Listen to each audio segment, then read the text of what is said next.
চুনো মাছ দিয়ে এমন একটি রেসিপি বলবো যেটা খেতে হয় দুর্দান্ত, আর বানিয়ে নিতে পারবেন চটজলদি।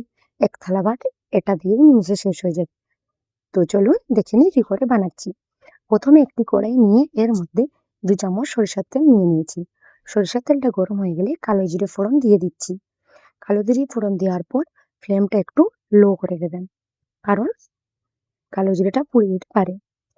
ফ্লেমটা লো করে এর মধ্যে রসুন দিয়ে দিতে হবে। আমি 8 থেকে 10 কোয়া রসুন ব্যবহার করছি। এরপর এর মধ্যে কাঁচা লঙ্কা দিয়ে দিতে হবে। আপনারা শুকনো লঙ্কাটাও নিতে পারেন, আমার খুব একটা পছন্দ নয় তাই আমি কাঁচা লঙ্কাই ব্যবহার করছি। এটাকে ভালো করে লো ফ্লেমে লাল লাল করে ভেজে তুলে নেবেন। দেখবেন রসুনটা যাতে বেশি পুড়ে না যায়। বেশি পুড়ে গেলে কিন্তু রসুনের যে স্বাদটা নষ্ট হয়ে যায়। এটাকে তুলে নিয়ে এর মধ্যে আমি দিচ্ছি ভেজে রাখা চুনো মাছ। আসলে কি হয়েছে, গতকাল রাতে আমাদের পুকুরে মাছ ধরা হয়েছিল, তখন আমি ঘুমিয়ে পড়েছিলাম।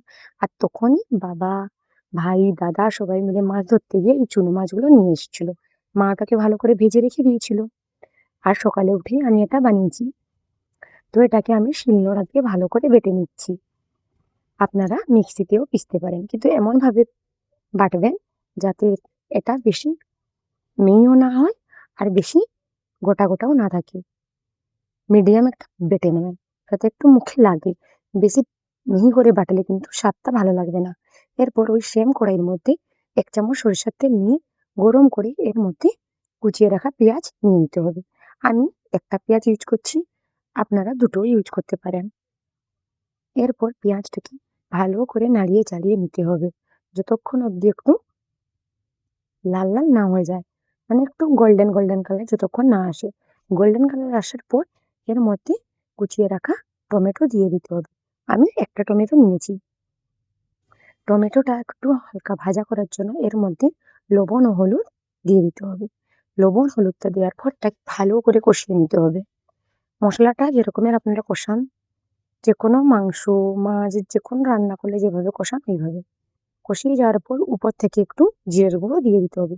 জিরের গুঁড়োটা যদি আগে দেন তাহলে কিন্তু তেতো করে দিতে পারে, তাই জিরের গুঁড়োটা লাস্টে দেবেন। দেওয়ার পর 1 মিনিট মতো নাড়িয়ে এর মধ্যে বেটে রাখা মাছটা দিয়ে দেবেন। মাছটা দিয়ে নাড়িয়ে চাড়িয়ে ভালো করে কষিয়ে নিতে হবে তেল ছাড়া অবধি, যতক্ষণ অবধি দেখবেন কড়াই থেকে ছেড়ে না যাচ্ছে। দেখুন ঠিক এইভাবে পুরো শুকনো করে এটাকে নামিয়ে নেবেন। বেশ রেডি এই চুনো মাছের বাটা। এটা খেতে খুব সুন্দর হয়, দুর্দান্ত স্বাদে, আর জলদিও হয়ে যায়। এরপর কি গরম গরম ভাতের উপর দিয়ে পরিবেশন করুন। এর সাথে দেখুন আমি মাছের ডিমের বড়াও নিয়েছি, যেটা মা ভেজেছিল। এটাও খেতে খুব সুন্দর হয়েছিল। যদি রেসিপি লাগে তাহলে বলবেন। এটা কিন্তু একদমের ফাটে না, এমন ভাবে আমার মা বানায়। সত্যি বলছি এই বাটাটা একবার বানিয়ে দেখবেন, খুব সুন্দর হয়। বাই।